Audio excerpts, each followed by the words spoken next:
So for anybody taking an animal into a taxidermist, what should they be looking for? Questions should they be asking to make sure that they're going to get a quality mount back? Where'd you go to school?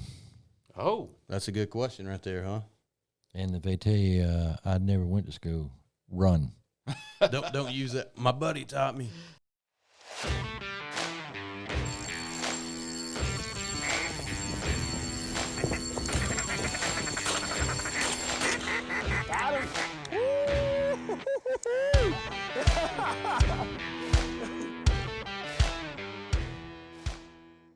What's up, everybody? Welcome to another episode of the Cast&Blast podcast. I'm your host, Beancha Ben. Today, we got a special guest for you guys. It's hunting season, and we can't talk hunting without talking about making memories. Sometimes our trophies aren't exactly in a photo album or just hanging on a wall. Today, we have a special guest, Mr. Randy Fleeman from Fleeman Taxidermy and Central Texas Fur Dressers. They're out of Copper's Cove. We're going to introduce him and get the ball rolling here and talk the grind and the artistry behind taxidermy. It's good to have you here, Randy. It's good to be here. I'm so glad to have you here. We've been trying to line this up for, a while now, and we thought we'd reach out here local. It's one thing when you can get local community support in any industry, with the fishing and hunting industry itself. And it's another thing to have a veteran. And Randy's business is veteran-owned and operated, and these guys take a lot of pride in serving this veteran community. And yeah, you just covered that. That was one thing I was going to mention. I was like, yeah, Randy's a veteran too, so it's cool. We always love to have other veterans on the podcast as well and keep it, veteran-friendly. It's a community, and that's who we are, and that's no discredit to any other taxidermists in the local area, but that's one thing, we were like, all right, Randy's a veteran too. Hell, I bet he's good friends with them all anyway. We're not going to bash anybody. Yeah. And if we do, come on the podcast and we'll hash it out. Oh, we're not going to bash anybody. We're just, hey, that's the perks, man. There's some perks after 20-something years in the military, ain't there? It sure is. And I tell you, man, I got veterans working in my shop, and as y'all know, and I know, that there's a lot of veterans that have problems. Yes, sir. And they end up going to get a job, and then they can't hold on to the job because they got to go to VA appointments and this and that one. And most of the company says, well, we can't keep doing that. We can't keep you. But with me, they work with me. They work by the piece. So they work pretty much for themselves so they can do as they need to do. Yeah. And they love doing that. It's a therapeutic process that they have a chance to kind of release their mind and just get to work. And working with like-minded folks as well. Well, what's really cool is working with these guys because they take it personal. Oh, yeah. They love what they're doing. If they're running around, knife cut a hole through a skin, oh, God, you'll hear it all over the building. So, yeah, they take it very personal because they want to do the best they can. And that, that goes to show you the pride they had in our country. Says you have the right people working for you. Yes, it does. And the pride that they have. And I'm proud to have them working for me. So, well, good. We're proud to have them working for you as well. That's good it's good to hear veterans taking care of veterans and, within the community. So before we got this started, you were telling us, man, you got some experience doing some taxidermy work. Tell us a little bit about that and how you got into it. Yeah. Let's see. Well, my best friend from high school, back in the Carolinas, and Billy went on to be a taxidermist and a firefighter. So he was working 24 on, 48 off, and he's doing taxidermy work. Did it for years until he got electrocuted on a fire. Oh, goodness. But he did it for 30-something years and then retired from the fire department, retired from taxidermy work because he couldn't keep his hands still anymore. But at least he's still here. But Billy showed me how to do it, and I took a shine to it, and I'm like, you know what, I think I could do this. Yeah. And so I did, and I never looked back. And when I went to school for it, I was still on active duty. Well, you just answered my last question. Did you do it?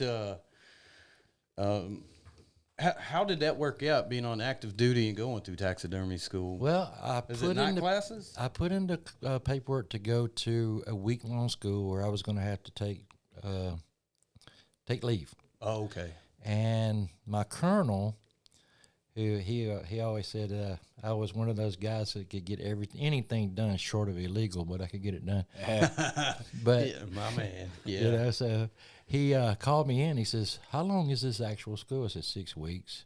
He said, "So you can only take a week?" I said, "The only time I only got a week's leave." He says, "You know what? I'm sending you TDY. I'm going to let you go to this school."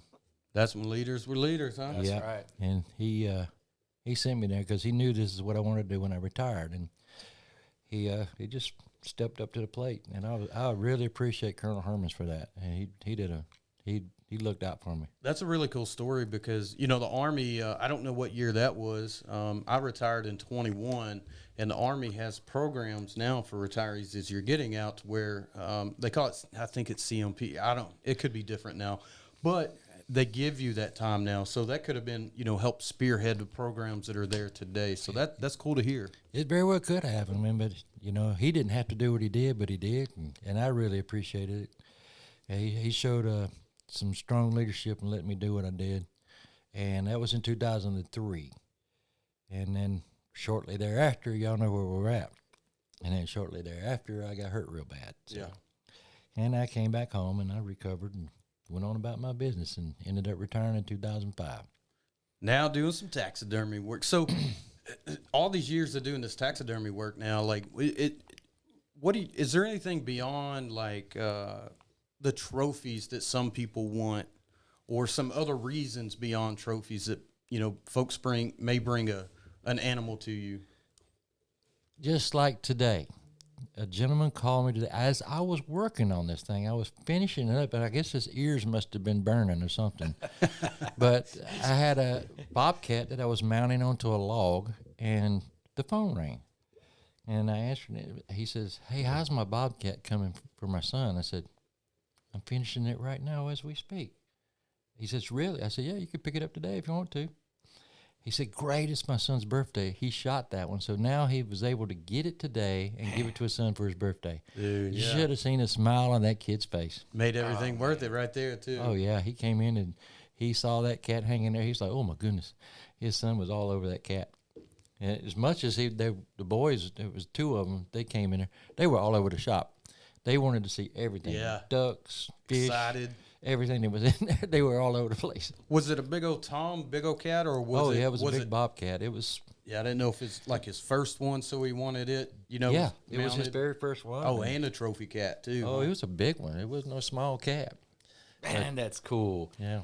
And do you know if that was a hunt that the father went with his son? See, Yeah. that's capturing a memory. And again, there's photos and there's all that, but that kind of lives forever with you. You know, that's the beauty of taxidermy. Yeah, that you know, that young kid, he's going to be able to pass that on to his grandson or something. Well, you don't have to be young, because I know just recently I had a gentleman bring a Aldat into the shop that his son shot, and it's the first time they ever went hunting together, and his son was 40 years old. And there's nothing wrong with that. No. And he could have.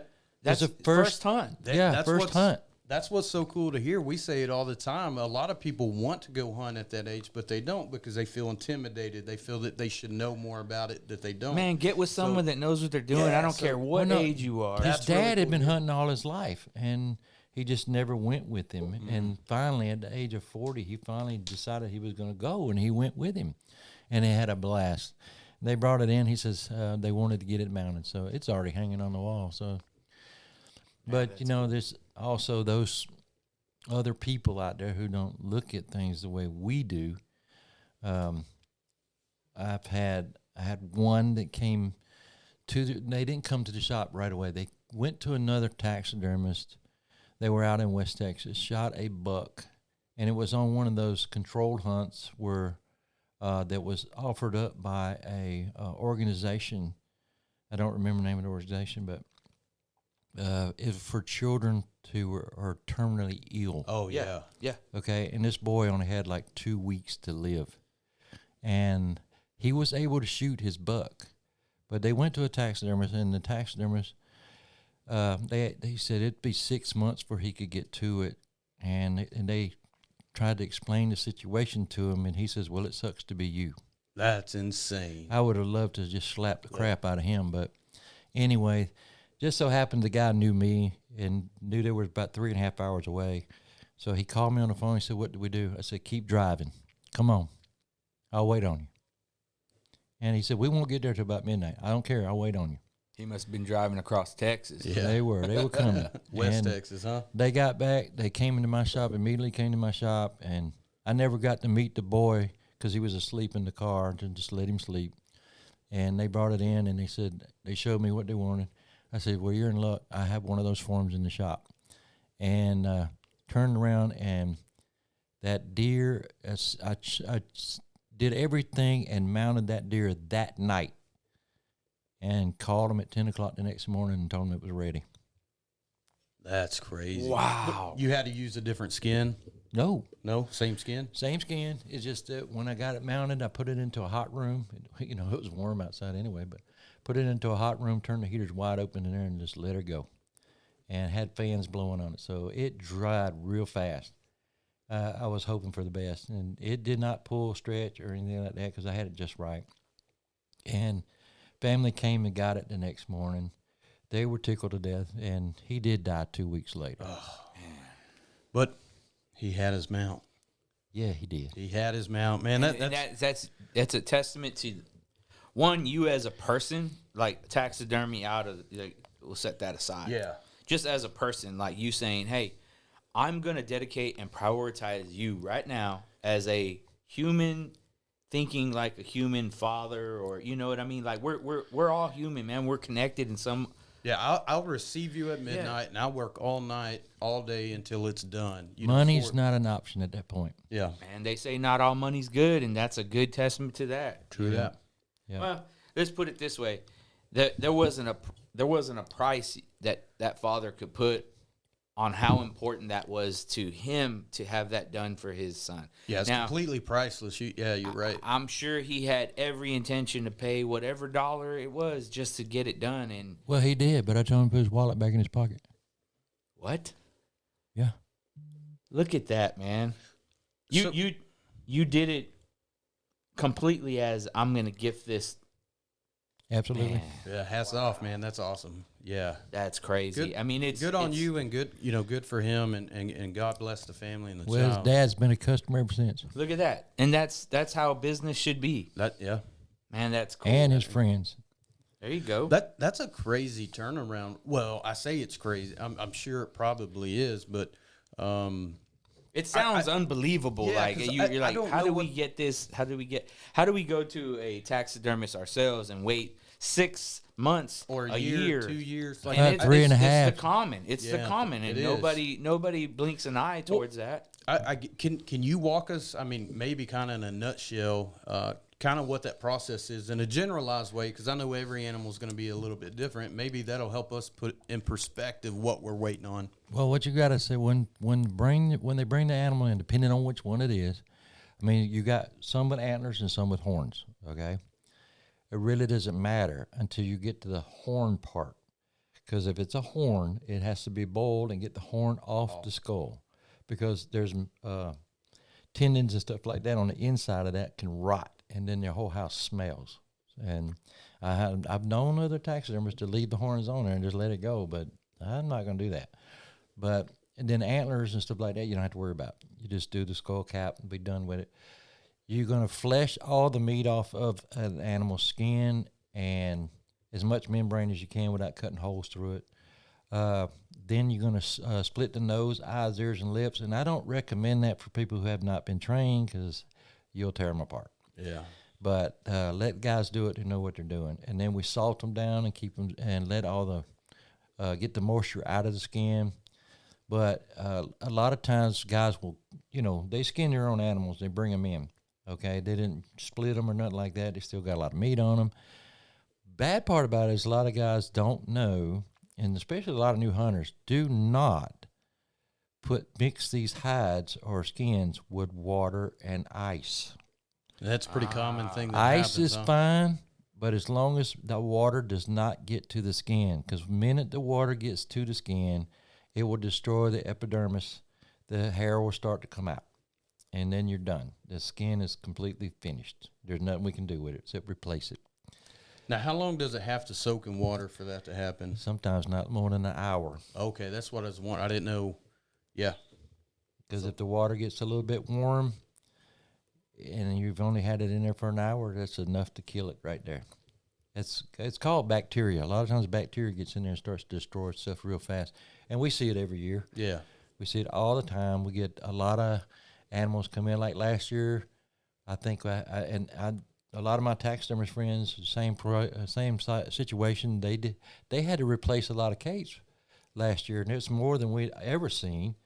And I had probably about 40 or 50 capes in the freezer and extras, and I used about 14 of them.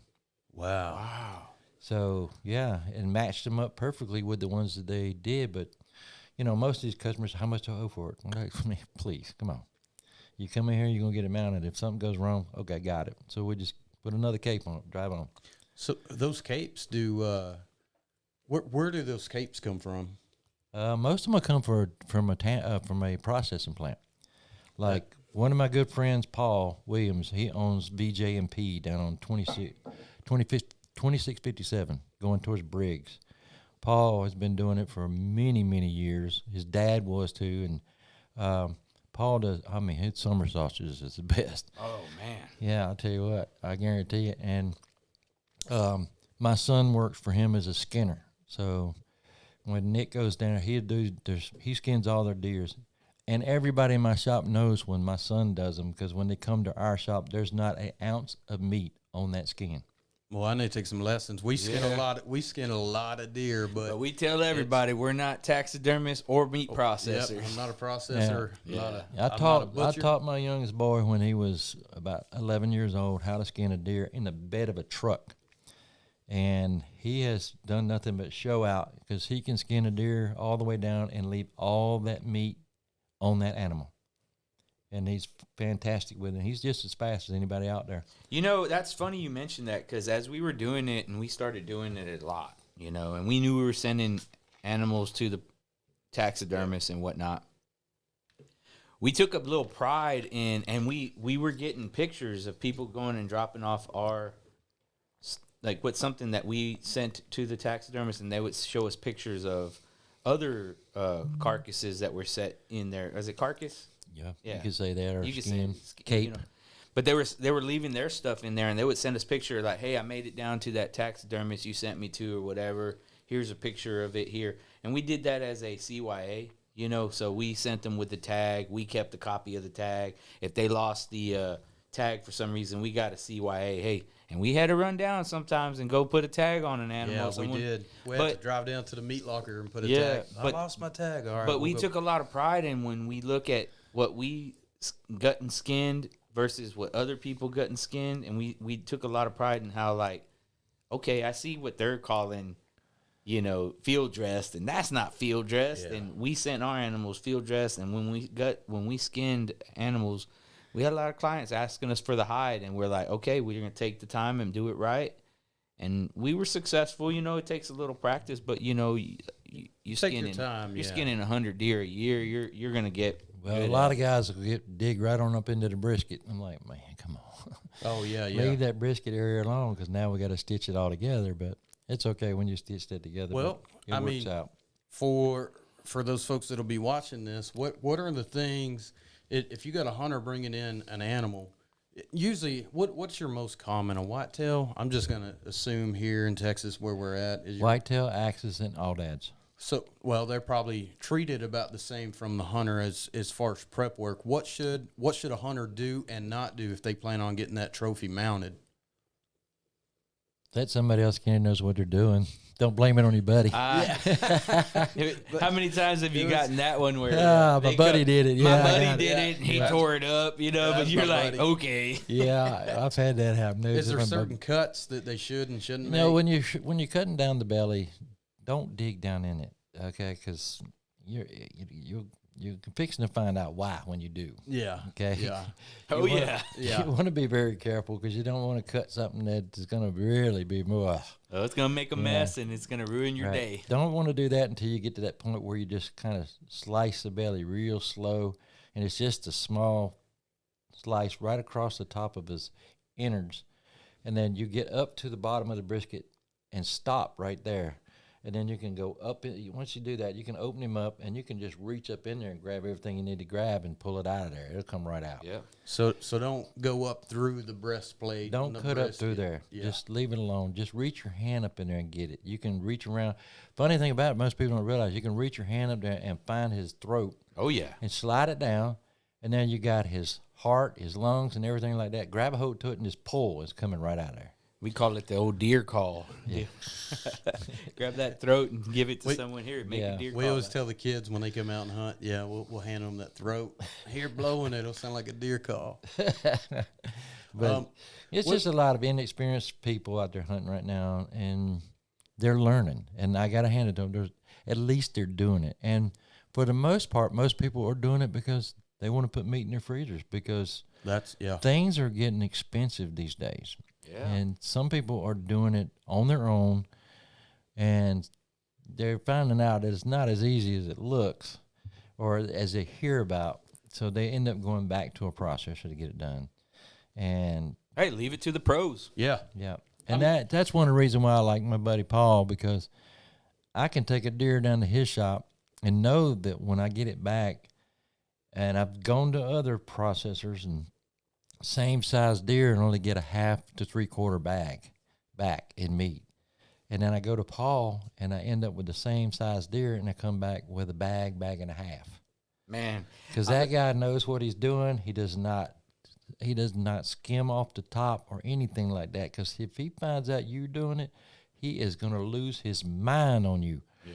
Because his customers mean everything to him, and he's an ex-Marine, so believe me, he's another veteran. Yeah, another veteran. There is a lot of there's a lot of talk out there of process. I say talk, I guess it's factual talk, but there's what's out there of processors. It's chatter. Some of that chatter about not getting your own meat back that maybe it's a mixed bag of meat. You don't know if it's your own deer, you're not getting the right amount. But for a lot of people that say that, they say that they don't get the right amount of meat back. And I have felt that way before too, but until you process a deer, sometimes you don't realize how much meat isn't there. A lot of people think, I'm getting 200 pounds of meat off his. No, you're not. No, you're not. No, you're not.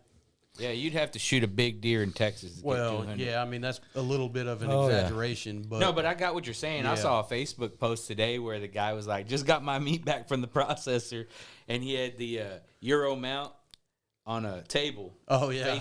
Facing upwards, right? So laying on the table. And next to it, he made an outline of what that deer would have looked like, and it was just like 1 pound packets of processed meat. Yeah. And he lined it up like across the back strap, the brisket, and it was all sectioned off. And then he had sausage links going down the legs, and he's like, "This looks like it's about right." That's about right. And if you think about it, that's half a deer. That's half a you deer, So, man. but really, when we're hunting and harvesting meat, you got to take into consideration the loss when there's going to be something that's shot, and you're going to have to kind of cut around that. So the processor's going to do that for you, and then there's other stuff, that it might have gotten. Some of that might have gotten bad, and that you got to trust the processor, man. Yeah, I mean, you can run a lot of meat by just not knowing how to field dress that deer, gut that deer. If like Randy was saying, if you cut deep and you get in them guts, you can ruin some meat by doing that if you don't get it cleaned and out of there quick enough. Right. So yeah, it certainly can. Most people don't realize. Just like for instance, we just shot and killed a 1,200-pound cow, okay, to put meat in our freezer. And most people don't realize you take a 1,200-pound cow, once you get the skin off of it, once you debone it and all that stuff, you probably, at the most, you're going to have about 425 pounds of meat. Yeah. That's about it, because their water weight, fur weight, bone weight, all that stuff in consideration. Once you take all that away, and you just lay the meat out, and that's what you got. Yeah. There's a lot of meat on these animals, but not as many as what some people claim that they should be getting back sometime. And if you have an issue with it, just do it yourself, Yeah. Even if you do, you're probably going to lose your mind when you're trying to do it, because they will whip your behind. Yeah, it does. So Ben usually processes his meat. I've processed a lot of mine, but anymore, I just take it to the processor. I'm like, y'all do it. I don't feel like it. I think I'm cheap, man. I do it because I I'll just make the time, and then it's kind of a process for me too. That's the field to the table portion for me. Yeah. So I enjoy prepping meat for my family. I enjoy taking the extra steps. Now I know the processor does that, but what am I learning from that? What am I getting from that? What can I teach from that? You know, and I'm going to pass this to the next generation and show them, hey, son, this is how you do it, and this is so that they can keep turning it over. I also do it as a kind of therapy session for me. I'm by myself. I'm quiet. It's my time to kind of let my mind rest. And it's something about that, just like hunting, that everything around you goes away. You're not thinking about, you know, I got to get back to work tomorrow and do that. You're not thinking about, you're just focused on what's in front of you. That's my experience. Other people might say, hell no, man. I'll just drop it off at the processor. That's me, man. Well, there's a lot of go. people who do that. They've done it for years. They've done their own, and then they give it to a taxidermy a processor. Oh, that's not the way I would do it. Well, okay, we'll do your own next time. We'll do it. Yeah, shit, do your own. Oh, that would be that would never come out of my mouth. And you're right. And you know, there's a saying, you know, there's more than one way to skin a cat and all that stuff. There's more than a million ways to process your meat. Yeah. But I still think the best way to do it is leave it to the pros and let those guys do what they do. I can tell you, I was down there at that processing plant working with Paul, and he was working for HEB, and I came in because Shout out to HEB, the best store in the nation. You ain't lying. Yeah. Okay, Hubert E. Butt. but he had to he was open in November when the season really started when guns came out, and then the next 5 months was he had to go back to work and he had to do his thing. So I came in and was working there along with his sister Jenna, and I was doing all the hamburger, and I mean daily. Oh man! And I was doing 15 to 20 totes a day. That's a new meaning to the word grinding. That's right. You know, and just put it to it and go do the grind, because you know you got to do it twice. So you got to send it through with the fat, and then you got to mix it all up and put it back in there and run it through and put it in the bags and move on. So I can assure you, I was doing about 600-700 pounds of hamburger meat a day. That's a lot of meat. That's a lot of meat to run through a machine. So in the world of taxidermy, well, in the world outside of taxidermy, technology is like, you know, I'm not going to say taking over, but it's really changed life and culture and society over the years, and just the past few years. Has it had an impact on taxidermy? Because as outside looking in, taxidermy still kind of seems like the same craft. It Same has art. evolved into a lot of different things now. Years ago, when I first started taxidermy work, we didn't even have a lot of certain things that we do now, like scale tipping on fish and certain ways to do an animal this way, that way. Some of that has all changed, especially like the kind of paints we use. A long time ago, Oh, paint, yeah. a long time ago, they used to use paint where it actually affected your lungs, okay? And nowadays, we use a water-based that you don't even smell it. I mean, it's really neat. It works great. And you do what you need to do, and it's not that harmful. Yes, but there's still other things we do use in the tanning business, like formic acid to do the scans with, and helps when we first put it into an acid bath. That's where we got to get the hair and the skin to all come together, hold tight. A lot of that comes into play, but we wear rubber gloves and glasses to do that kind of stuff. Plus, you're only using a little bit of it, not a whole bunch. But just the smell of it, just, ooh, Lord have mercy. You just want to hold your breath. But when it comes to the taxidermy stuff, yes, it has very much evolved because of the forms that they're being used now. Years ago they didn't use them; they used paper. That's what I was going to ask. Or a log, or stick a log up in it. Believe me, I've done it. I've had deers and other animals come into my shop that people wanted to repair that belonged to their granddad or somebody like that was shot and killed back in the 50s or before. And I go to start cleaning them up, and I realize, oh my God, I've got some pictures of one that was a wild boar that I did. And when I pulled the jaw set out of it to start the reconstruction of that whole animal, I was like, I looked down there, it was a big old hole, nothing there. I said, how did they do that? And I They actually had their ways back in the day, huh? I just actually mixed up foam and poured it in there and made my own for him while it was sitting there, so it would never go away. Oh yeah. And it just completely did it and filled it all up. And then I turned around and resculpted everything in his mouth, did everything like that. And somebody asked me, how did you get that thing to be so nice and shiny? I said, WD-40. I was about to say that works for me. WD-40. All it is oil. You It's just put a fish little oil. It's basically what it is. And it sprayed it on and just let it sit overnight. And it came back the next day and it was drying back up again. And finished that thing out. And I promise you, when that kid came back to pick that thing up, he broke out into tears. Yeah. He saw that and he said, that was my granddaddy's.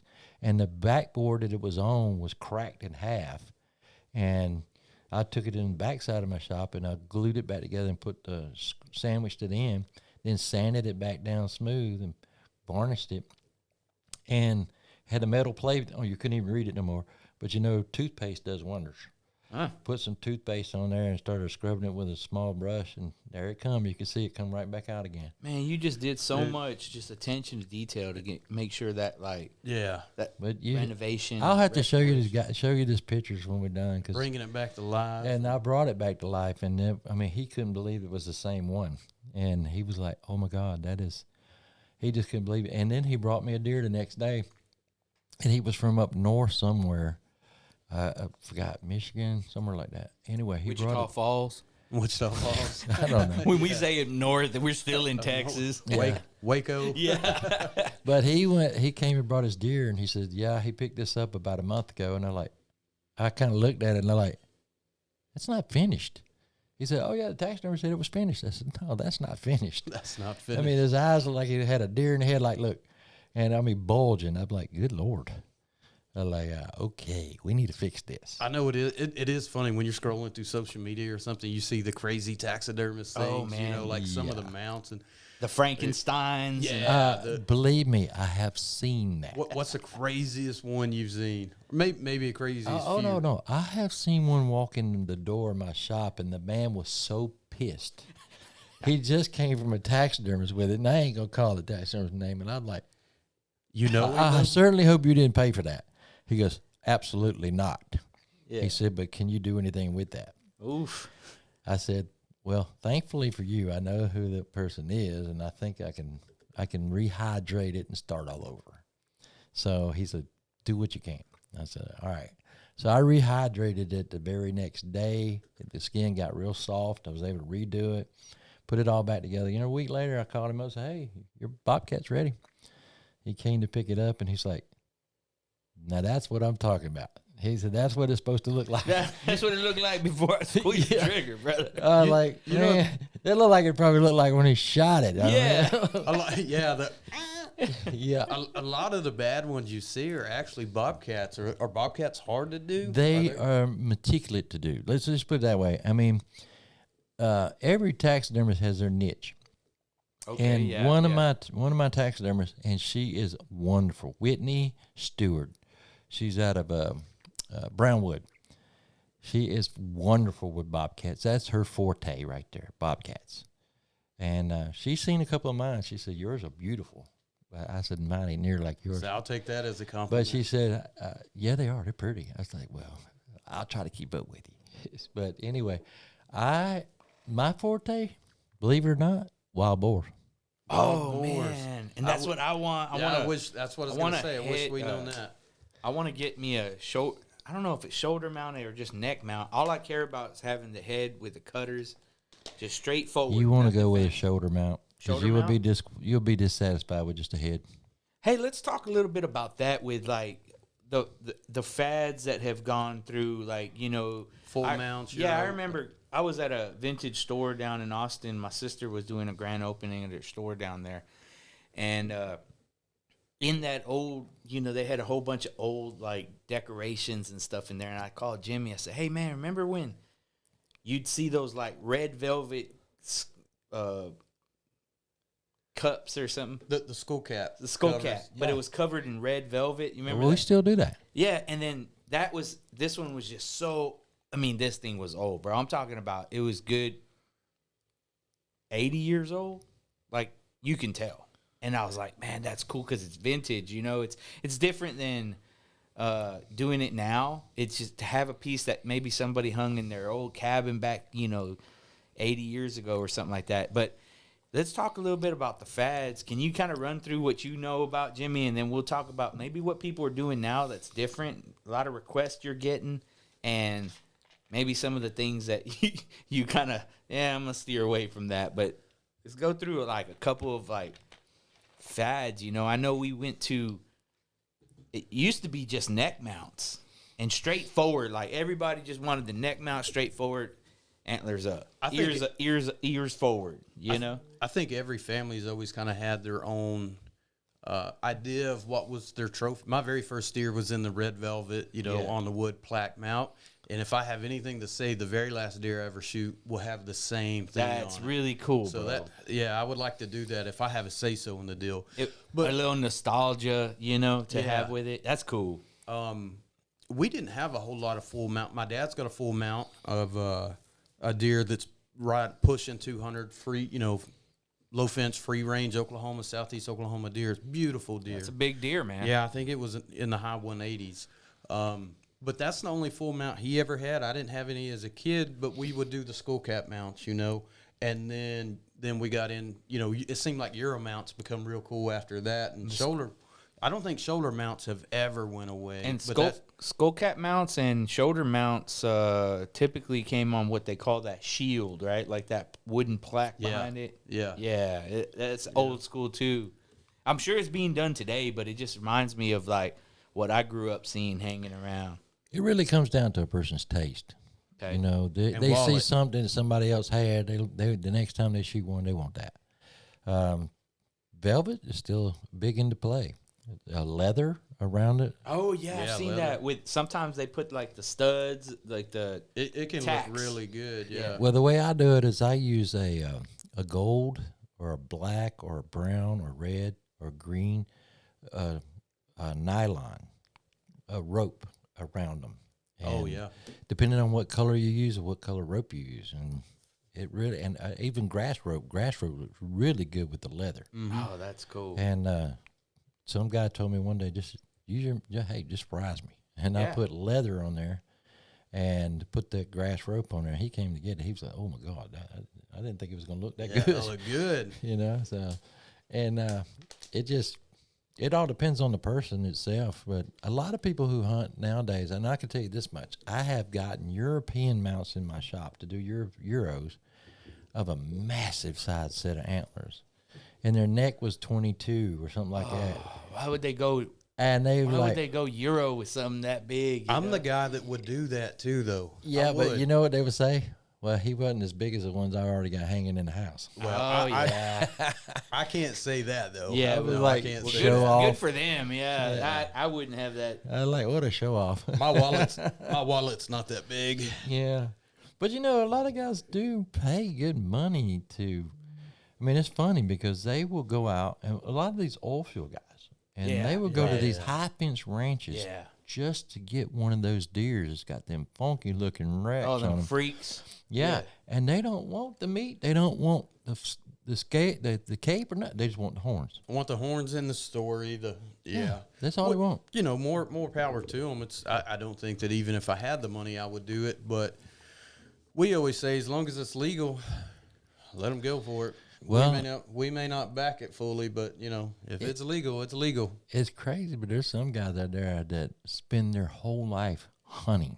I mean, because the reason why is because they got pockets that go down to their ankles. Randy, we were looking at we was in an event a couple of weeks ago looking at a menu for hunts. And it started off, I think the cheapest hunt was probably about $4,500. And then it went down to $50,000. And then it said, call for these hunts past this 50,000 mark. And I was like, what? Yeah. There's guys that are doing it. It wouldn't be on there if there wasn't. Yeah. And, it kind of goes to show about we haven't even gotten into like safari hunts. There's people going, Africa safari hunts. There's exotic hunts in Texas too. We know there's a lot of that. Oh, you can kill a zebra here Yeah. Hey, guys do it all the time. And, oh, by the way, I got one the other day. It was a kangaroo. Came right out of Lampasas. The kangaroo came out Yeah, of guy shot it in Lampasas. It was Might at a have been ranch. Colleen's mascot, man. I don't know. Go Roos. But it's crazy because, water buffaloes. I mean, there's a lot of African animals that are in the United States. And one of the reasons why some of them are here is because they were getting extinct overseas. That's right. Yeah. And so a lot of these guys brought them in and started to multiply. Now they've gotten so big. Now they got to start weeding them out, and that's one of the reasons why you see these guys doing Africans hunt right here in the United States. And one of the things you can see too, like zebras. Now we get a ton of zebras, okay, coming in the shop, and you can tell the difference between an African zebra and an American zebra. One is black and white. They got an accent or something? No, the skin is different. One is black and white, which is the African skin. Then you'll get the other one that comes in from Texas. Here in the United, well, basically is Texas because you ain't gonna get them anywhere else, I don't think. And they'll have a tint of brown to them. I've seen that. Oh, yeah. I thought you were gonna make a joke saying one's white with black stripes and the other one's white with black stripes. Black with white stripes. Black with white stripes. Yeah, that's what I thought you were gonna say. Yeah, I was like, I here see we what go. you did there. Yeah, But no, you've been real. yeah. So it does vary in a lot of cases. And That's crazy. over the years, a lot of people didn't know about the oryx, and the oryx was brought in from overseas, and they just overwhelming right now. So. Yeah, oryx, Yeah. nilgai, Nilgais, axis. yeah. Black buck. That's something that's probably pretty unique about a Texas taxidermist. Boy, say those two together, that's kind of tough. Texas taxidermist is there's so many exotics in Texas that you guys probably, you're Nothing surprises you at this point. Yeah, I mean, you can get a giraffe, a damn rhino. I don't know. Hell, we had a buddy that had a hippo on a trail camera the other day. Yeah. I had one the other day. It was a while back. The guy asked me if we could do a hippo. I'm like, what size? He goes, well, it's a full body. I'm like, nah, that ain't happening. Yeah. He's like, why? I said, you're probably going to need a crane to pick that thing up. And he goes, what do you mean? I said, you don't realize how big those skins are. Even a bobcat go to pick that thing up, it probably bring the wheels forward, try to tilt it over. That's how heavy they are. Yeah. Can you imagine 2 or 3 guys trying to put that in a tub? No. Yeah, dude, I couldn't imagine how. No.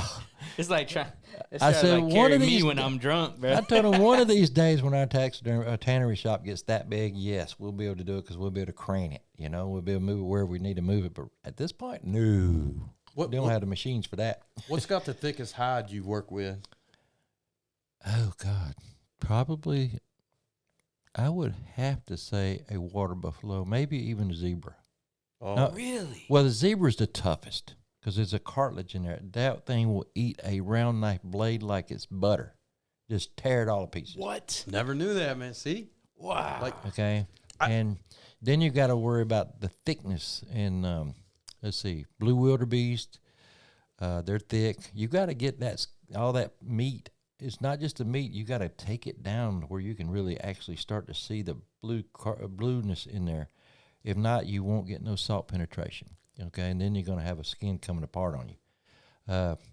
Some of them are like that. The wildebeest, the nail guys, warthogs. A lot of them are like that. They got to be skinned down. Pigs have got to be skinned down. You got to take those down too. that's what I was wondering if because pigs got some thick hide. So but it sounds like those safari animals. But I guess they've probably evolved that way. I mean, hell, everything out there is going to poke you, stick you, eat you. Kind of same as South Texas, but yeah, I guess they've kind of evolved to have that real thick, tough hide. Most taxidermists and processors are kind of like, I don't want to touch wild pigs. They just don't want to have nothing to do with them. How do you feel about that? I think they're missing out. See? Because you can take, just for example, I had a guy bring one into my shop, and he wanted it mounted. And his wife had told him, you're not going to put this in my house. You're going to put it out in the garage like you did the other two. We've all heard that, huh? Well, he had 2 more, but they were in the garage of his house. So when I told him it was ready to go, he came over with his wife to pick it up. When she walked in and saw that pig, she says, if your other 2 look this good, you could put it in the house. Look at Okay. that. He said, I'll be right back. He went home and got the other 2 and brought them back. I didn't mount those 2, but I went ahead and did what they wanted to. And he said, man, my wife was tickled. Got all 3 of them hanging in the house.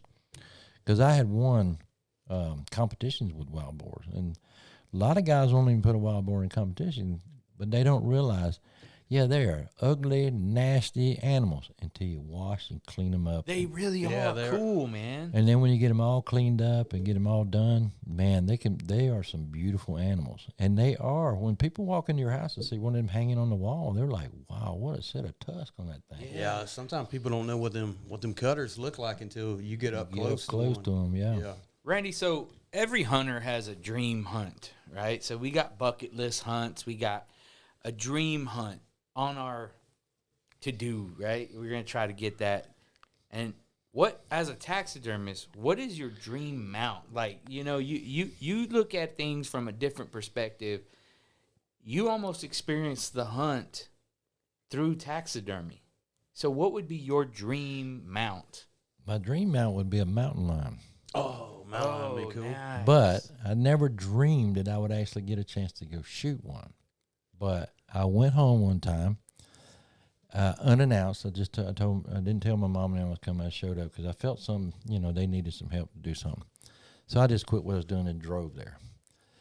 And I got there, and we were sitting there at the breakfast table having breakfast. And at the time, my dad's dementia was getting bad.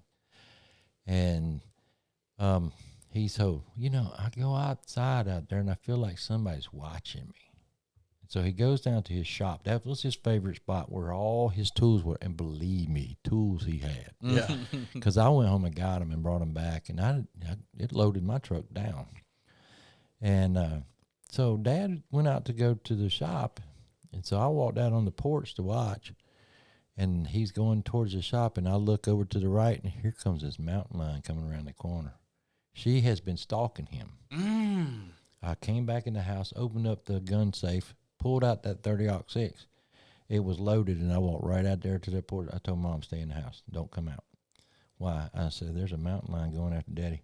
She said, are you kidding me? I said, just watch it out the window.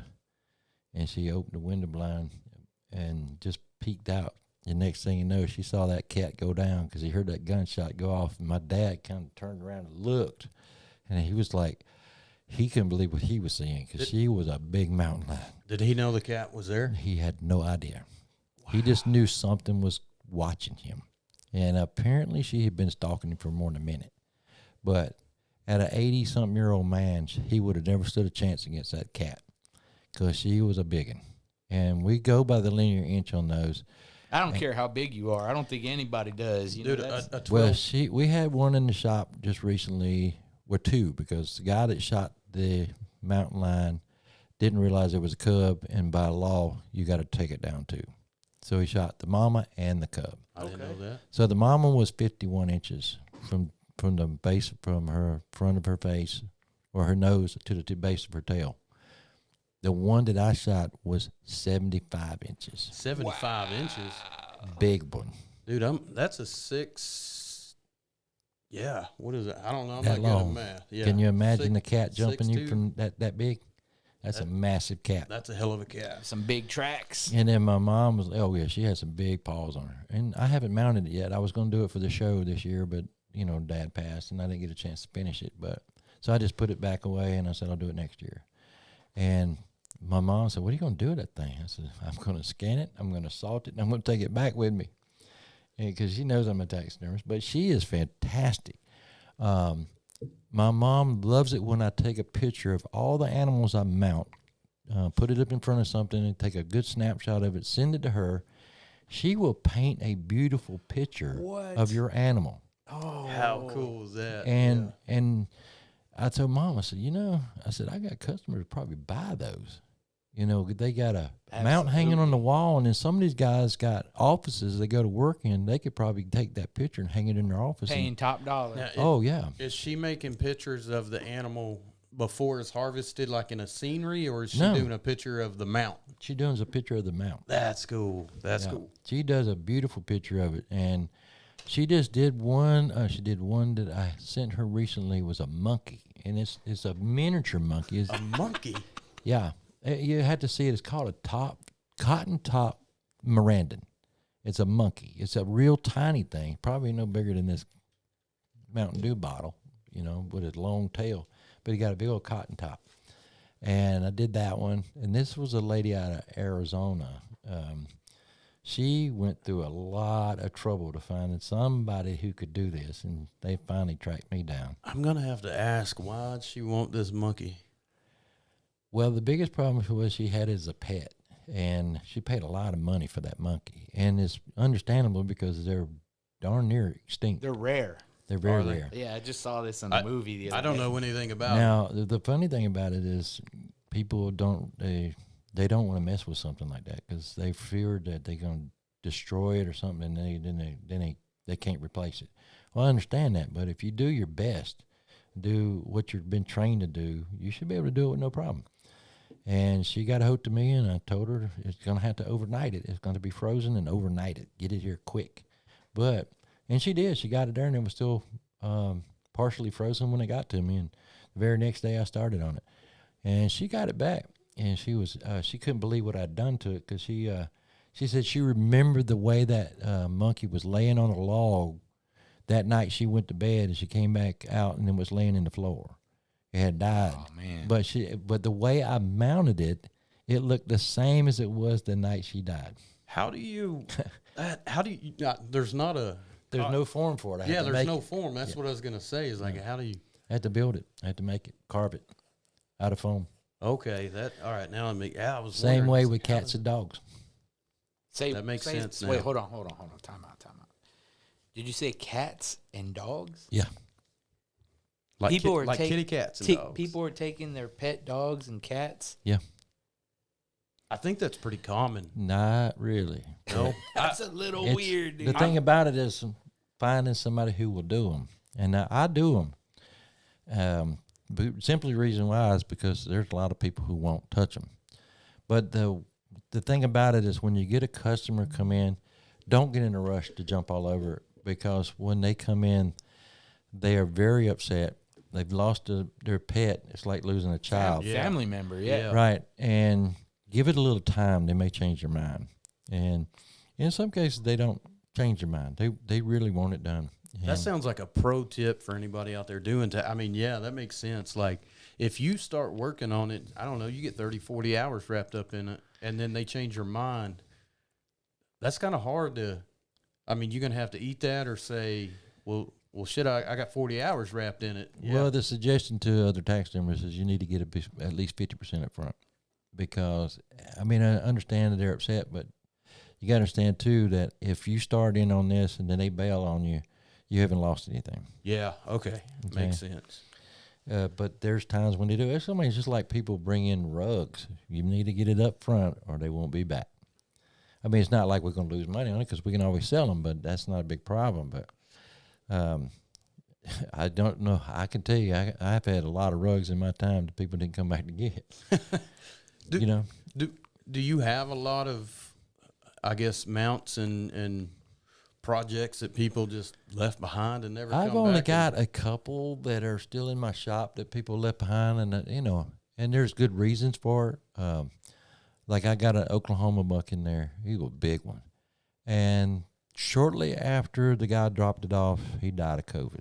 Oh goodness gracious! Right, so it's still sitting there. But then I had, I don't know if you know what a black buck is. Yeah. Blacktail buck. They come from the Nevada area up around California. And they look, as people confuse them as a mule deer, but they're not mule deers. They're just different. And kid brought it in, and I ain't never seen him since. And apparently he moved back to California and didn't ever worry about his deer. Are you able to? Well, I mean, I guess they're yours at that point. Yeah, once I've contacted somebody more than 2 times, And it specifies right on my documentation that after 30 days, it belongs to the shop. Is there a market out there for those type?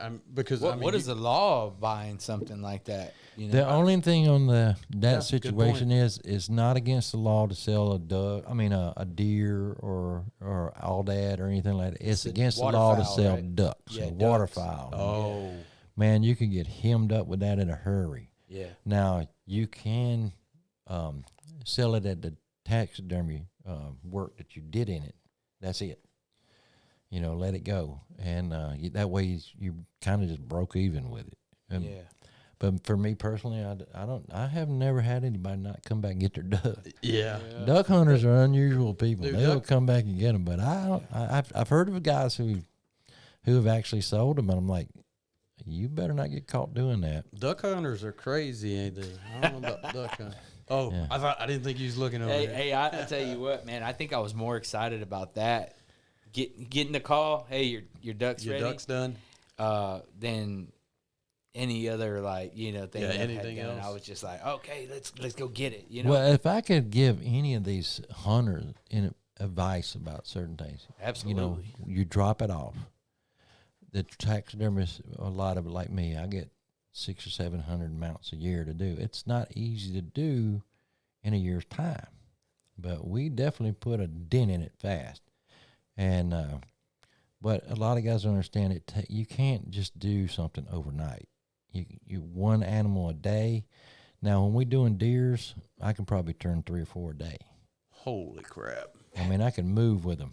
If I got the skin sitting there, the form's ready to go, I can go and get them mounted and get them out of my way and keep going to the next one.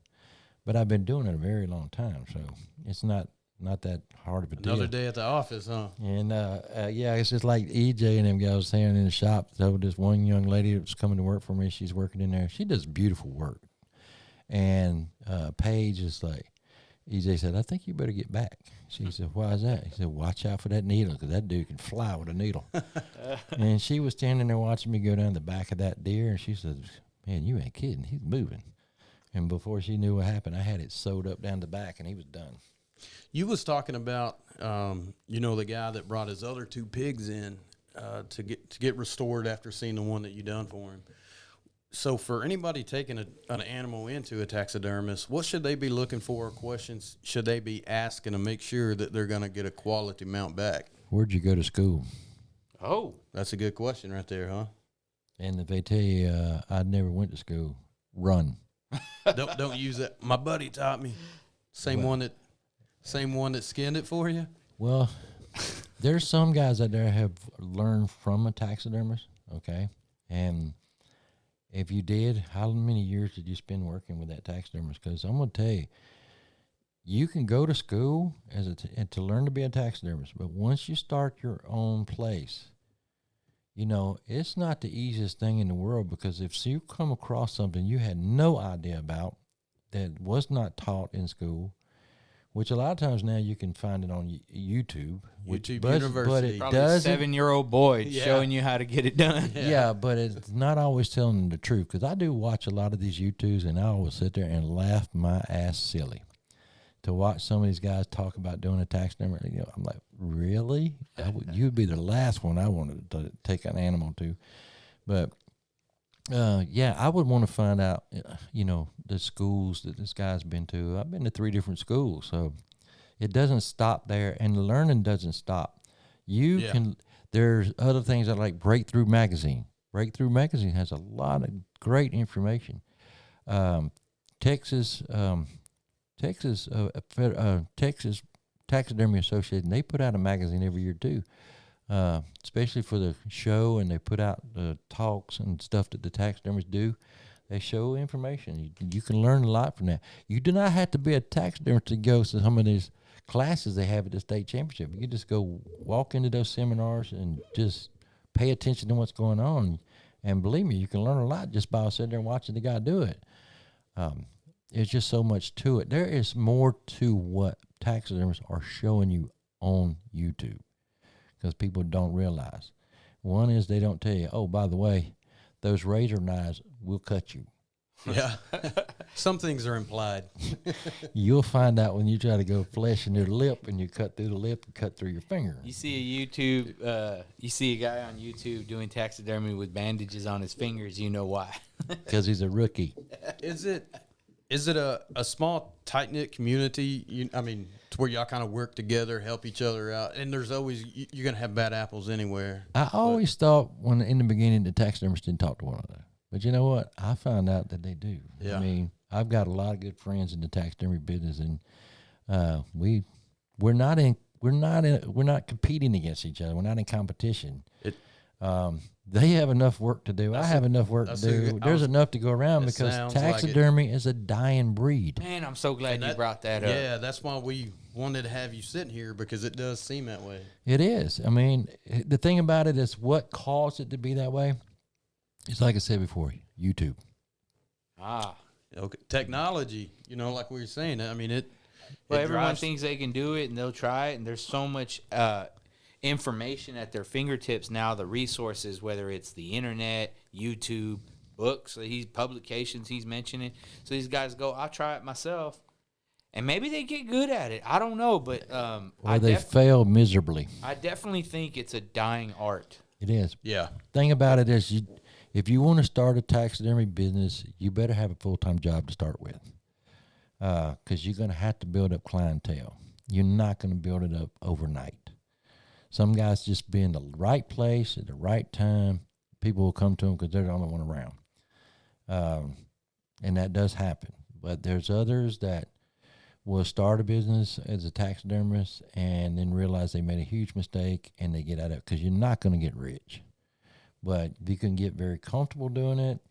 But in the same token, as a taxidermist, most of these guys, a lot of the guys are in it for the money. They done got complacent. If you don't love what you're doing, then why are you doing it? Yeah, we say that that's every fact. day. Yeah, that's a fact. And I love doing taxidermy work. I just get a kick out of seeing what it's going to look like in the end. And yeah, you really got something to show for it in the end. I mean, there's that satisfaction of it. Yeah, because I got one young lady who works in my shop, Paige, and she didn't know it until the very end. She started seeing it, and then all of a sudden, when it was completed out, and she took a step back, she says, "Wow, I see what you was talking about." What is taxidermy? Is taxidermy an art? Is taxidermy a science? Is it a skill? All the above? All of the above. Yeah. Okay, you got to know. You got to know what you're messing with when it comes to the scans and stuff like that. Then you got to know how or what form you're using, what animal you are, how the eyes are positioned, how everything is done about that particular animal. If you don't, it's not going to look right. And stitching is a big thing because, tanners they cut holes in them because it's par for the course. Because if you're doing 7,000-8,000 hides a year, you're bound to cut a hole somewhere, or a few here and there. It's like my shop, and if one of them guys in there, like I said, they take it very personal, and you'll be hearing them go, "Oh, wow." Yeah. Scream it out loud. They're like, "Oh, did you mess up again?" "Oh, well, I didn't mean to cut it, but man." You get the whole. But their guys are like that, and I love it, the fact that they take it very personal. But when it comes to the science of doing the animal, the quality of what you're putting into it, and it's like they said in our military careers, what you put in it is what you get out of it. Get out of it. That's right. Yeah, true words never been spoken. That holds true for damn near everything. Mm-hmm. What you put in, what you get out. And if you put 100% of what you're doing into that animal, good. And like I told Paige, and I had another young lady working in my shop. She was a wonderful person. It just was not her cup of tea. But she started out good, and then all of a sudden, just I had to keep going behind her and do things. And I didn't ever say anything. I just kept doing it, hoping that she would change. But she didn't, and she finally just quit on her own. But Paige, she's a young look, middle-aged 20s, and she just loves hunting. She's ate up with it. And then she just loves doing animals. And she's fantastic with them. You can't stop her. She just loves doing them. And now she's learning ducks, and she's getting better and better and better with ducks. And you made a good point saying that, the one young lady, it just wasn't her cup of tea. Me personally, I feel like it wouldn't be my cup of tea either. Do you think it takes a certain type person So, and I say that because I'm a busybody. I don't mind working, but I want to be up moving. And some people can sit back and do detail. I'm not a detailed. I can pay attention to detail, but I don't like doing detailed work. Well, the thing about it, like they take a deer, okay? Once you learn the detail part of it, it takes about 15 minutes. Okay, so it's a lot quicker than what you. Yeah, it's a lot quicker. I can see to a think. fish like a largemouth or something being paid. I don't that know can be shit about it. I'm somewhat, but just assuming. most of that comes down to the painting, working the eyes around the deer. You shouldn't be on eye more than 5 or 6 minutes. If you're not, you're there too long.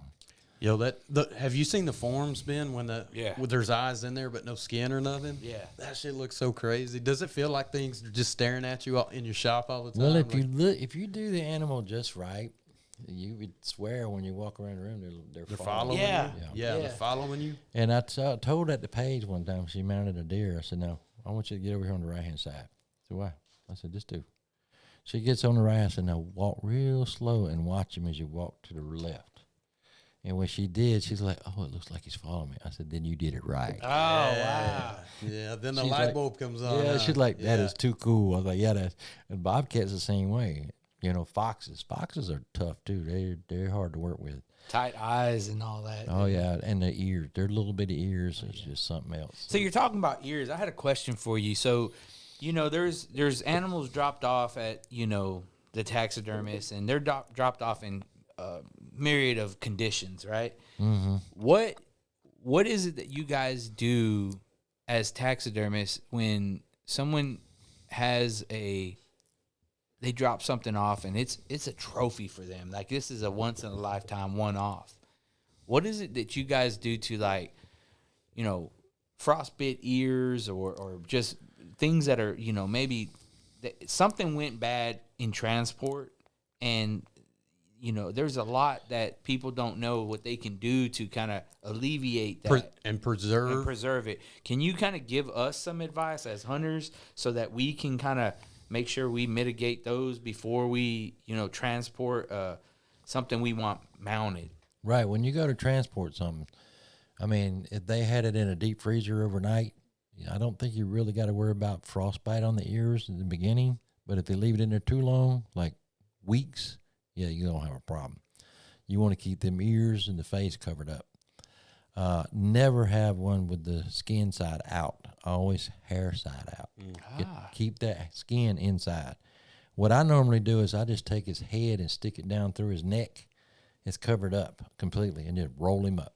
And then that way, I don't have no skin showing, just nothing but hair. Oh, just rolling the cat in itself. Yep. Or roll it whatever whatever it is. Hide his ears, his nose, his face, hide it in there, and just roll it up. But now, if you got an animal that's still on his horns, and you don't know what you're doing, leave it alone. Bring it to a taxidermist, let him get him off of there, because you could very well damage a cape really bad by not getting it off the right way. And what are the consequences of damaging a cape? Like, what are the consequences? I mean, like, say I'm a hunter, I don't know what I'm doing, and I'm going to take this to the taxidermist, and I want a full shoulder mount and all that stuff.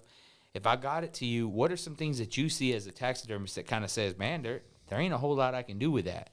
Well, here's the thing about it. I've told customers before, and that have called me and said, "Hey, look, I don't know how to skin this." Well, bring it over and make sure it's thawed out, first of all, and then I will show you how to get it off his head, so you can learn to do it, and you can do this yourself. Because a lot of guys like to do their own euros, but if you're going to do the shoulder mount, you got to have the horns, but they're not really sure how to do this. So I take the time out to show them. And then once I get it off his head, then I take a sawzall and cut his skull cap out. And I say, well, you can do whatever you want to with the rest of his nugget, but I don't care. Just need this. That's all I Right. got. But they learn a lot of them pay attention real close, and they do the best they can with it. Next time around, they try. Look. That's the cool thing about an outdoorsman, a DIY guy. They want to do the best they can. Mm-hmm. Sometimes you just got to swallow pride and ask a hard question, though. It is hard to do sometimes. Yeah, it is. And just for some people, they don't really understand. Like, I have one right now that comes to my shop when the chances he gets is part of his therapy.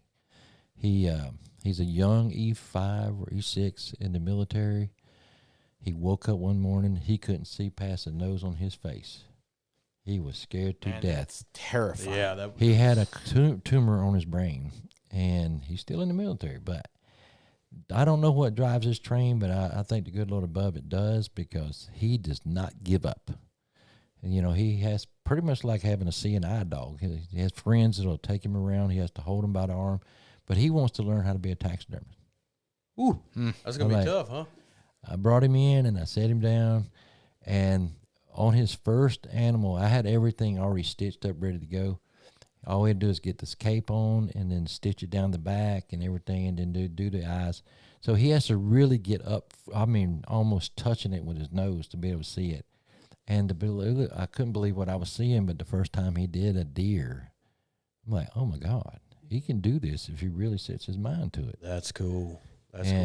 He's the only thing I need to do is train him more on stitching. He's got to learn to be able to get close enough to it to be able to see it and to track it. But I got him a pair of what you call B-nods put right on your face so you can get right down to it, and you're looking at it like a pair of binoculars, looking right at it. And he can start stitching. Nice. And I think he could do this if he just keeps trying. Like he's still on active duty. Well, hopefully his condition gets better. Hopefully it just continued. Condition gets better. They're hoping it will. They did get control of the tumor, but it's not going to kill him. It's not one of those that will kill him, but it just put pressure on his. It can make life miserable. And hopefully it does get better. Yeah, sooner than I later. do too, and he's a wonderful kid. And his partner that's been bringing him around, he owns a piece of land down southwest Texas. And he said it's just inundated with audads. And he said anytime I wanted to go down and shoot one, he said, you're more than welcome. Go get one. Go get you an or aoudad. 2 or 3. Would you do a full mount on an aoudad? Yeah, I have. Yeah? That's gorgeous. They are. They're beautiful. They are. I got one hanging in the shop right now. A guy never came to get it. Man, that's beautiful. And a guy was in the shop today. He says, he didn't come to get this. We're talking about a set of horns on this sucker.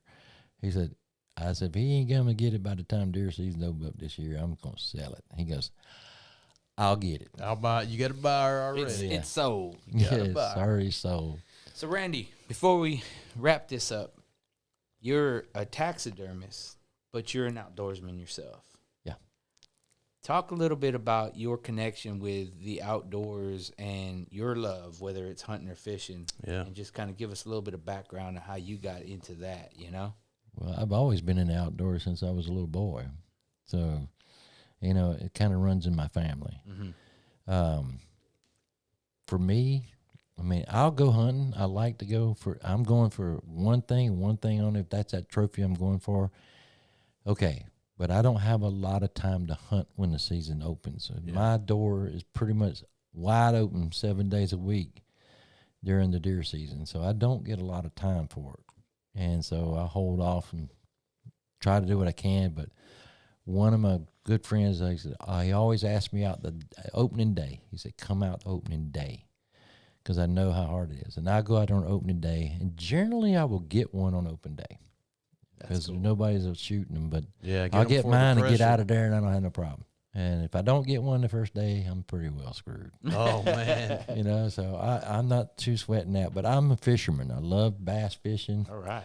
And I was about to say, I heard a story. You never caught a largemouth in your life. That is not true. That's a lie. My largest one is 14.12 pounds. Man, 14. Here we are talking lunkers now. Yeah, back on that. Yeah. He's on the program, the Share Lunker program. And I was the state president for bass for 4 years. Wow, okay. Yeah. So I'm going to spin it back. You're talking about these kind of accolades of being a bass angler and a hunter. What's the Super Bowl for taxidermists? Like what's their like? Okay, we have the state championship here in Texas. Okay. Texas has its own association, and we have a state championship every year. And when you go there, you take your best. You bring your best, and I bet there's some cool stuff that shows up. There's some beautiful animals in there. Because I can tell you, we have We have 17 taxidermists, and most of the ones that come to us are master taxidermists. They bring their skin to us after they found out what we were doing. And they had, there was 9 of them in the show this year at the state championship, and all 9 of those had 4 to 5 animals in, and not a single one of them had less than the first place. Wow. In state championship. And those were the capes that we did. And that made me proud to see that, because, I mean, how else can you put it any other way? Yeah, you're a part of that equation. And one of the guys I was talking to, one of my taxidermists I was talking to, and this guy walks up, he says, "Where did you get your skins done? They just look so pretty. They look so I know shiny." He goes, he just kind of leaned over and looked at me. And pointed to me. He said, "That guy right there." Man, that's a good feeling. And he said, "What do you mean?" He said, "He's my tanner." So now we got this guy, and he does about 2,600 pieces a year. Holy cow. You know, and he's like, wow. And we are pouring it on with his right now. He is ecstatic, because we had got to a point at around May that we had completely ran out of anything that was in the freezer was gone. And we were pouring through them so fast. And I just put out a text to every one of my taxidermists, and he just texted right back. He said, "I can fill you up quick."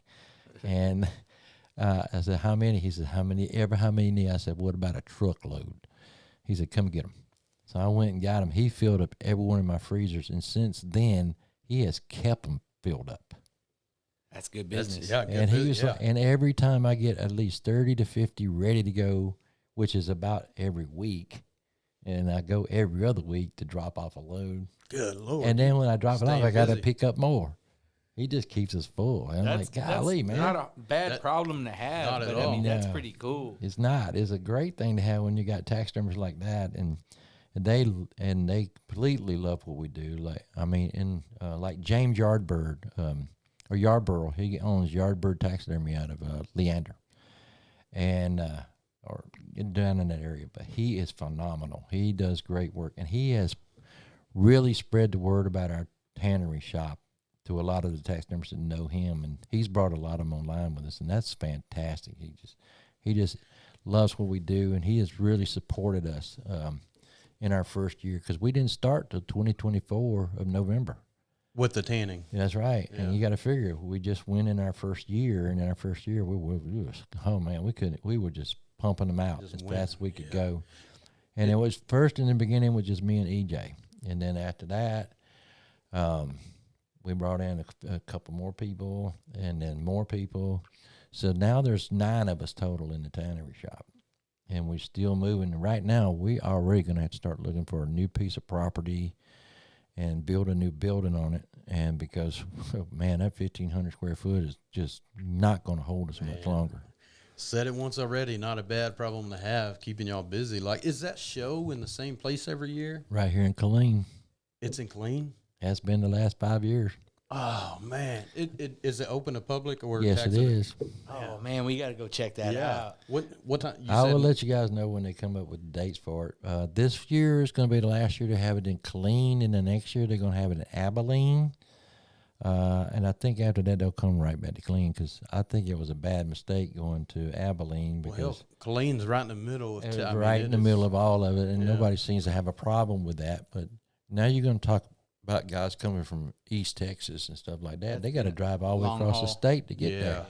Yeah. You know, or okay, it was an advantage for a lot of guys who live in Central, but it's a total different advantage. You got to go all the way across the state to get there.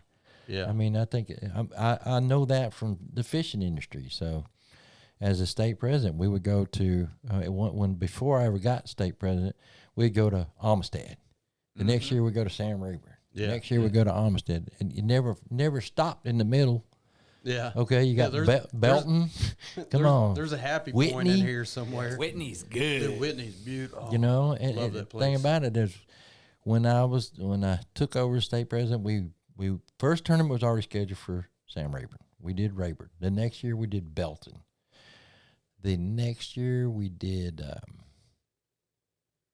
Where did we go? They did a Choke Canyon one year, didn't they? Yes. Yep. And then another year we went up north. We were going to PK.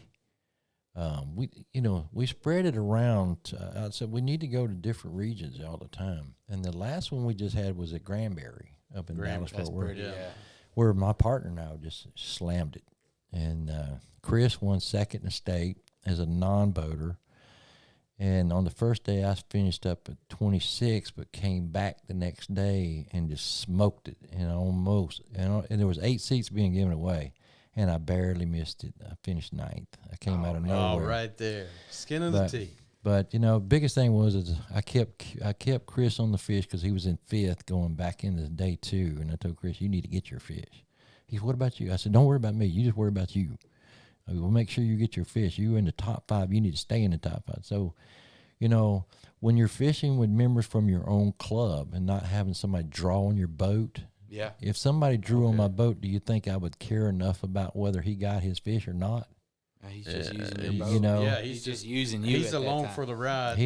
But when there's somebody from your club and they're doing that well, you're going to put forth that effort to keep them in the loop and keep them in the fight. And Chris got he had a 3-fish limit. He got his limit in the first 35, 40 minutes.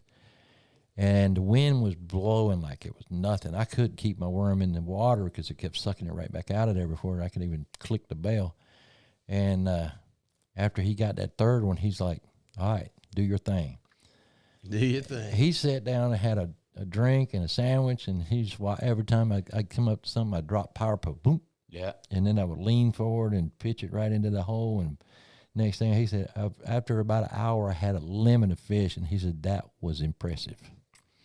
And that's what brought me back into play with everything that was going on to jump from 26 all the way to 9th. And it brought our club into the top 6. That's a hell of a jump, though, 26 at 9th. And that's fishing. You're not fishing to get some, not on the boater. Just some amateurs, too. No, you're fishing against some strong competition. You got some sticks out there. Yeah, some sticks. Now, I have done it before where I went from 62nd all the way to 2nd. Wow. That's good. What lake was that on? That was Lake Amistad. Okay. Yeah. You got some big ones in there. Yeah, and the first day in the competition, I was like, what in the world happened to my fish? What's your favorite lake in Texas to fish? Fayette County. Fayette County. Okay. Have you ever been there? No.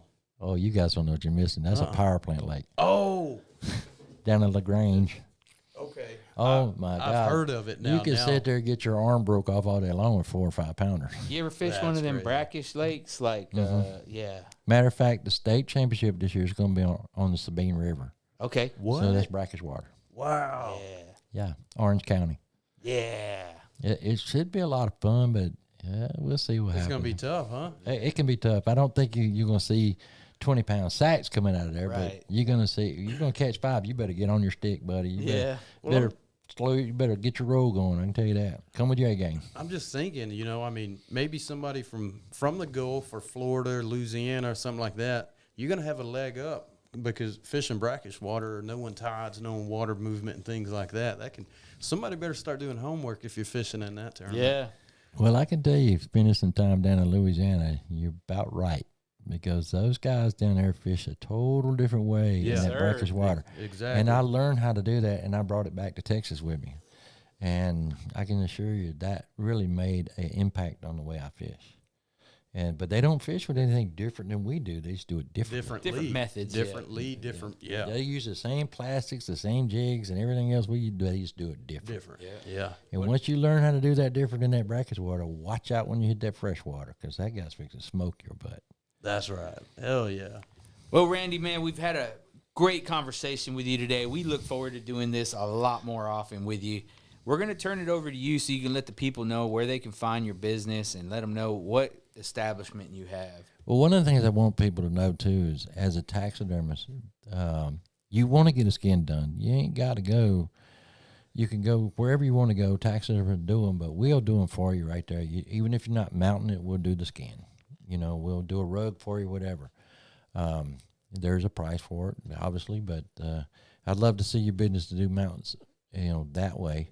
But one of the things I like people to do is when you take your child out and go hunting. Yes. He or she, no matter what, kills their first deer. Do me a favor. Mount that shoulder. putting a skull cap or skull on the wall does not Give come it to play. justice. Yeah. No, because that's something they just look at it like, okay. But later down the road when they get older and they can point it out and say, that was my first buck. Especially if they can position it in a way that they remember, whether it was like quartering away or something, you know, they can do that and capture that moment. I tell them the first one you want to do is straight, because the next one you can do a right turn. Next one you do is a left turn. And then you start all over again. Oh, yeah. They Right. alternate. Them. But now one thing that I do is I got customers for all the time come back year after year after year. I keep records of the number that's on their form, like it's a 64 series. And the next year, so I don't know what I said. I know what you did last year. You did a 64 series. You want to do another one? And you can do a right turn. You can do a left turn, whatever you want to do, or you can do a wall pedestal, something of that nature with a 64 series. You know, they're like, oh wow, you keep up. Yeah, I do, because you never know, because you don't want to mix and match, especially if somebody's running them down the wall. You want them all looking about the same. Yeah, they got it. Yeah, they got to match. Yeah, they got to look right. Now, I did one for a guy that did a fighting pose, and man, he was just beside himself when he saw that thing, because he looked vicious. He looked pretty mean up there on the wall, but and he wanted I think this year he wanted to straight get back to starting all over again. Starting all over again. Yeah. So it's pretty cool. But taxidermy, for the most part, you know, be patient, because taxidermists, it's not that they're going slow. It's just that they're backed up. Yeah. Most taxidermists now are probably 2.5, 3 years out. Yeah. They're not as fortunate as I am. I mean, they don't own a tannery. I own a tannery, so everything's getting done right there on the spot, and not a single deer comes through my door is going into the freezer. It's going straight into tan, because we will get off the horns, get that skin turned, fleshed, and on salt that same day. It's not going to waste any time. If we can't do it that day, we'll put it in the refrigerator, get it the next morning, and knock it out of the park. We're just going to keep them going, because I don't want no deer in the freezer. Got to get them out. Get them in, get them out. So your your motto, what is that? Yeah. You snuff them, we stuff. You snuff them, we stuff them. You snuff them, we stuff them. Dude, that's like the coolest. Yeah, I yeah, love that. My son came up with that one, and I thought it was pretty cool. And for a taxidermist business, that's like catchy, man. I think like that's going to be the title of this podcast. You snuff them, we stuff them. Yeah, with your permission, it could be. Yeah, you got to go right ahead. I don't own it. But, you know, the thing about one, people don't realize is there are people who go out there and shoot and don't do nothing with them. Leave them laying. They cut the head off. To me, that's so wrong. Yeah, boy, that's an ass whooping waiting to happen. Or look, there are people out there. There's people out there that will take that meat. Take that. If you're not going to eat it, take it to a processor. Well, most of the people that do that's not killing them legal either, though. That's not totally true, but yeah, there's some truth to that. But there are some people just don't. Yeah, some people don't. But if they just take it to a processor, say, look, I don't want it. Do what you need to with it. Give it to the poor, whatever. Most of those processors will do that. They will butcher it and clean it up and do what they got to do, and they'll give find a family that needs it. Yeah. All they do is contact the sheriff, and the sheriff or the gang warden. The game warden. Gang warden association knows exactly where to take them. That's right. They sure do. That's what they do with them. Yep. And believe me, they'll come knocking. Yeah. They came to my door. They usually got people on speed dial ready to call and hand it over. I hadn't had a taxidermist. I haven't had one come to my shop in a long, long time, because they know I don't do anything wrong. I keep my record straight. Well, you just missed them. They were sitting with us in here the other day. Yeah. Probably Sanchez. Yeah. Yeah, he's a pretty cool cat. Yeah, he is. He's a good dude, man. He's solid. Let's put it that way. And he don't take no crap. He's firm, but he's consistent and he's fair. You know what you're getting when you know what I mean. Yeah. I've seen him many times, and I mean, he'd come to my shop. They were looking for a guy that supposedly did something wrong, and they asked me about it, and I said, "Oh, I know that guy. I just did his mount." And where did he kill it? And I said, "Briggs." You know, yeah, Robinson Ranch. Oh, you know that? I said, "Yeah." And he like, "Oh, well, I didn't know that." I said, "Well, did he get a phone call from his ex-wife?" Hell, I don't know. Yeah, that's exactly right. I said, she did it last year. Then she doing it this year too. They just said, I think we're done now. We're good. We got what They we figured need. it out real quick that the ex-wife was wanting him bad. Oh, man. That'll do it to anybody, brother. Oh yeah, that kind of fixed them up real good. They never brought that up again because it was pretty funny. But that woman did it every year. God dang. That he shot it in Harker Heights. What? She you got kidding him me? dirty. Yeah, she's trying to lay it thick, lay it on him. He shot it over behind the Cefco. Yeah, something, I don't know. But there are a lot of guys out there, and I would say to other people, don't be afraid to report them. Yeah. You need to report them because They're giving us all a bad look. Yeah, that's Yep. yep. And another thing of it, it's making it dangerous for the gang wardens because Good point. somebody out there doing something wrong, and then they shouldn't be. That gang warden's got to be looking out for them, and when they do, it could turn into a gunfight. Yeah, that ain't good. Yeah. No, but you still need to report them. You need to let them know what's happening. That way, the gang warden can go out there and set up cameras and be watching. So when they show up, they got them on film. Dude, they are pretty good at what they do. Them wardens are pretty good at what they do. If they want to, Yeah. they're pretty good. End of the day, it's not a good look for the rest of us hunters. So No. report No, somebody. it's not. We're talking about not a good look, but what is a good look is the taxidermy out of Fleeman Taxidermy. That is a fact. We want to thank you again for coming on this with us today. You guys go check out Fleeman Taxidermy. We're going to put their link down at the bottom of the description, and you guys can go to their website, take a look at their beautiful mounts. And if you're in the area, hell, stop by, go check them out. We're going to go down there and try to get some B-roll and show a little bit about, what's going on behind the scenes there if we get a little chance. That'll to be do really that. cool. Oh, our doors are always open for somebody just wants to walk in and take a look at what we're doing.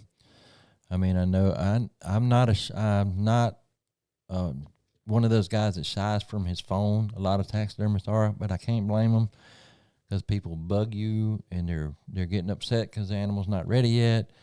Well, be patient because a lot of us are working our hind parts off every day to make this happen. It's not a fast process. It's not, and it takes time. I mean, like I said, I can do deers fast as long as I have them ready. Skins are ready, they're stitched, they're ready to rock and fire, forms are there. I can blow and go with them, but if they're not there, they're not ready, I can't do it. And a lot of people don't realize that it costs money to get those forms. That's why the taxidermist is asking for the tanning fee money and money to buy the form, because they got to have all that in order to start, or they go broke trying to do it for you, and then you don't show up to get it, and they out of pocket. Yeah. Those are good things you brought up. It gives us a perspective of what goes into it. Well, I'll tell you this. We learned a lot today from sitting here and talking to a taxidermist, because there was a lot of things that I was completely oblivious to. If you're wanting to get fish, waterfowl, fox, mountain lion, cats, dogs, you name it. Monkeys, you name it. There seems like there's nothing that Randy can't do. Yeah, the Fleeman Taxidermy business won't turn away, but you got to go down there, check them out, talk to them. Go check them out, man. Like I said, we're gonna put their link down in the description. You go to their website. Well, Randy, we're going to sign out. We appreciate you coming out with us, man. It was a pleasure having Just got to let the guys know we're in 556 Thomas Street over in Coppers Cove off of FM 116 North. There you go. Cool. We'll throw that in the description. And there's a big metal building out behind my house, and we have a parking lot there. You can pull up there and just stop by and see us and talk to us for a little bit. There you go. And I don't mind. I mean, it gives me a breather too, so... But I'm usually running crazy around there all day long. It sounds like it. Unless I'm on the road. And if I'm on the road, that's because I'm dropping off, picking up, or going to pick up supplies. If you're on the road, you get a break. Well, that's where the patience I comes wish in. I did, but my pocketbook don't. Yeah, that's I hear that. Yeah. Well, guys, thank you guys for watching this episode. I hope you enjoyed us sitting down talking to the taxidermist. If you're enjoying these podcasts, make sure you subscribe. Hit the like button. Drop a comment. If you have a question for the taxidermist, we're going to bring them back out. Drop your questions, and we'll ask them, and we'll talk about it on the next podcast. We're going to sign out. Jimmy, sign us out. All right. We just want to say thanks to Randy again for coming out. I think Ben pretty much covered it, but until then, next week, we'll be seeing you again. Later. Later.